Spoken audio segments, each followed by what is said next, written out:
Hi, everybody. Happy 2021. I hope you all ushered in a great new year, surrounded by your immediate family. Welcome back to Storybook Tarot. My name is Nikki, and I am here. I'm going to give you your elemental reading for the month of January. So this reading is going to be a little bit different. I don't know if there are many of them out in the internet world or in YouTube land, but my elemental reading, monthly readings, are geared towards the 3 signs of a specific element, and we focus on how each one of the elements in the universe work in conjunction with your base elemental sign. So right now we're going to be focusing on our earth signs, and we're looking at Capricorns, Tauruses, and Virgos for the month of January to see how we're going to balance out, or how you are representing the different elements in your chart. So let's take a look, shall we? So we are going to be going according to the elemental wheel spread, if you will. So we'll be looking at your air energy in the east, your north or your earth energy in the north, your water energy in the west, and your fire energy in the south. So let's just dive right in. So being our earth energy, we are going to start with that element first, okay?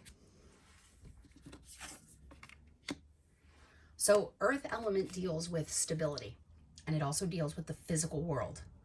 So the 3 cards that I shuffled and drew from my Tarot of the Divine deck are going to tell you how you are going to be bringing in or balancing your earth element energy in the month of January. And we are looking at the moon, the 2 of coins, and the Queen of coins. And this is perfect because in a traditional tarot suit, the suit of pentacles or coins or discs, or however it's represented in your tarot, your own personal tarot deck, is that key element, or it's that key suit that represents that element. So as of right now, in your earth element, you are in fact looking at some prosperous times to come, especially in the month of January. Now, this moon card is going to represent your internal self. So we're looking at more of a element of prosperity, if you will. So you may have found yourself a little strapped for cash at the end of 2020, or maybe you lost your job in 2020. You were furloughed from your job in 2020. To me, this is like that new stimulus check that we're supposed to be getting, right? So it's showing that you are taking the time to build new prosperity, coming into a new element of finances in the month of January. And this can continue throughout the course of the year. So we'll have to see how your elemental spread works in conjunction with the other months. But for right now, you have a very positively aspected element here. So you've got the moon, you've got the 2 of coins, and you've got the Queen of coins. So you're showing right off the bat that you're balanced in this area of your life. It doesn't necessarily mean that you are the wealthiest person in your social circle or in your immediate family, but you are rich in many things. You are rich in love. You are rich in understanding. You are rich in structure. You are rich in your ability to multitask. And so these are things that you are going to grow and foster through the month of January. And I also believe that because it is the coins, it's monetary growth. At its base core level, coins deals with growing things from the ground up.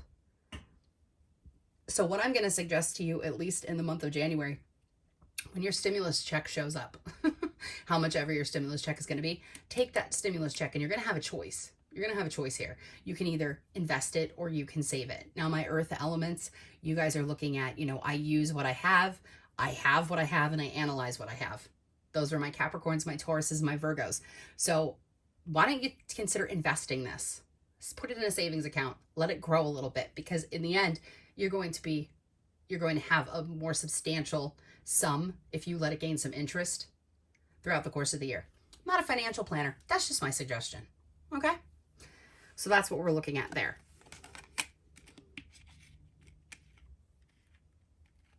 Okay, so we are going to go around the wheel this way. So we're going to look at your emotional energy, okay? We're going to look at your water element, sensing what you need, using your sixth sense, if you will, using your intuition, trusting in your spiritual growth, or your emotional growth, I should say, and using that emotional growth as maybe fertilizer for growing out this new prosperity that you're coming into. I have a frog in my throat today. And we have, oops, it's going off camera, but we've got the Star card, we've got Judgment, and we've got the Ace of Coins.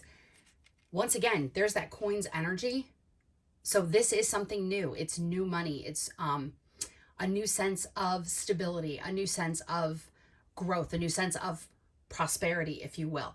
So the Star card, you know, what's the idea? Or the Disney song, you wish upon a star? Dream is a wish your heart makes.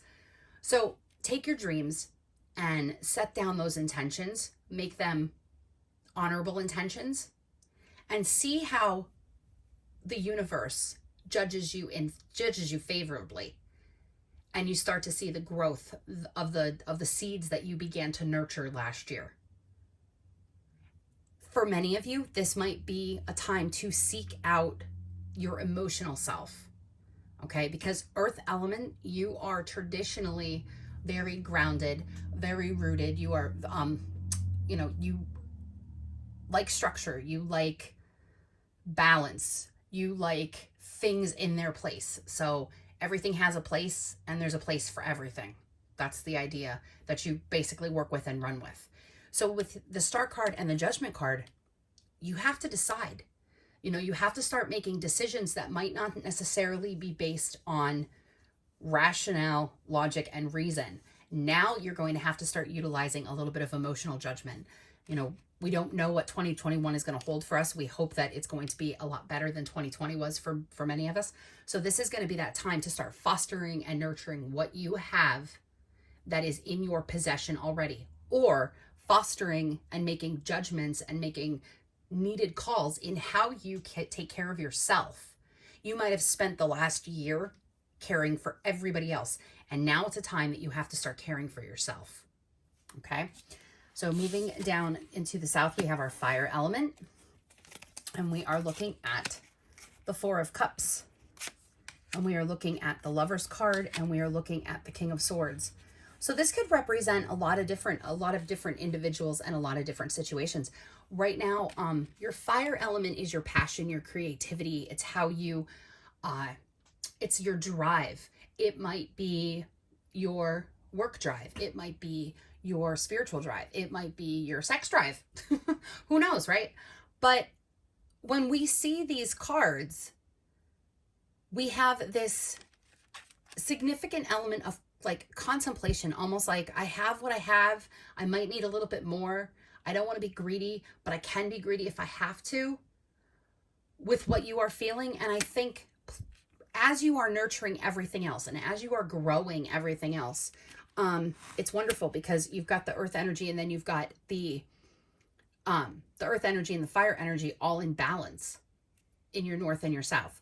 So I'm thinking that this doesn't necessarily have to be a lover's situation. It could be you might be finding yourself starting a new relationship or contemplating a new relationship with an air sign. So, you know, you might be looking at an Aquarius, a Gemini, or a Libra. But I think this is more about you.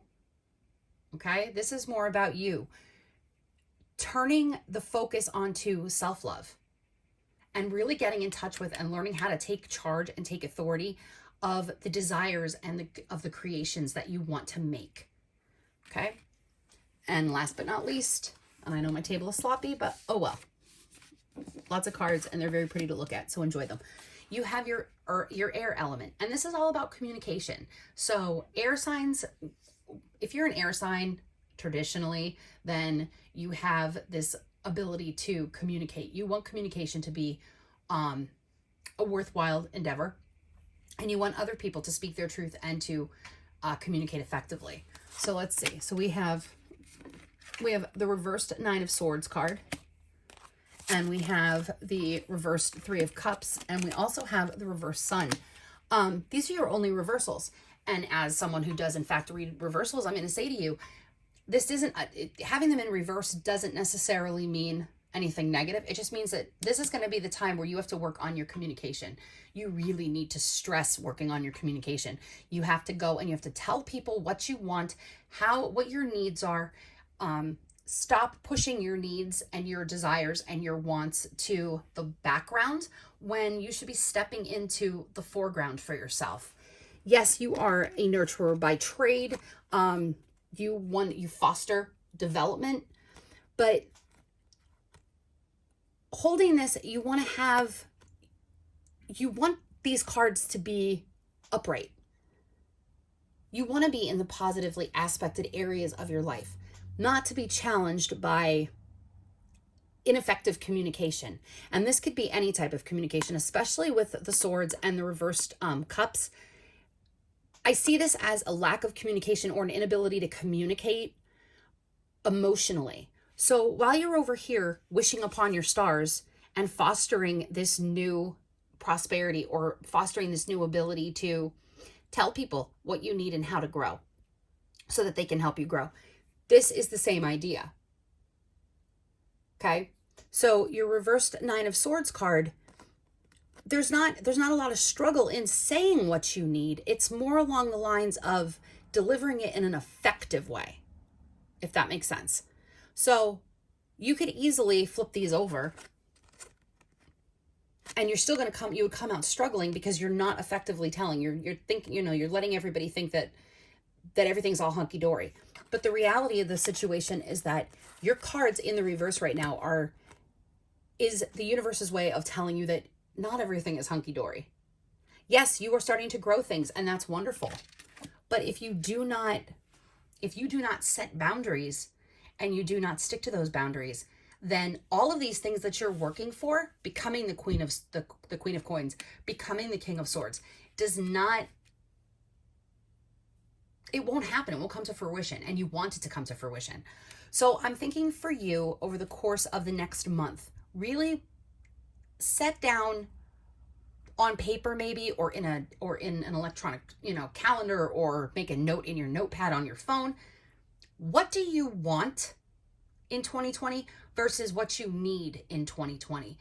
And if you are being completely honest with yourself, my lovely earth elements, if you are being honest with yourself, your needs are going to supersede your wants because you gave so much in the previous year that now it's time for you to take self-care and to work on setting boundaries so that you do not find yourself overextended and stifled. So I hope that you enjoyed this reading, and I hope that you found it useful, and I hope you found it entertaining, and I hope that you will consider subscribing to my channel and liking this video. If you liked it and you know people who are Capricorns and Tauruses and Virgos, please share it out to them. It would be an honor, first of all, but it would do me really, really well. I'm not going to lie. It would be nice to have my videos shared out. But if this was a reading that you really enjoyed, please consider liking the video and subscribing to the channel, hitting the notification bell, and being notified when I upload videos. I'm still waiting for my social media planner to show up in the mail. Gotta love the U.S. Postal Service. But it'll get here. And when it does, I will be setting myself up a nice little filming schedule so that my videos aren't all haphazard all over the place. Once again, I also have to set boundaries for myself this year. So thank you for being with me for this time on New Year's Day. I am so excited to see what 2021 has in store for all of us. And I look forward to seeing you in another video. Bye. Mwah.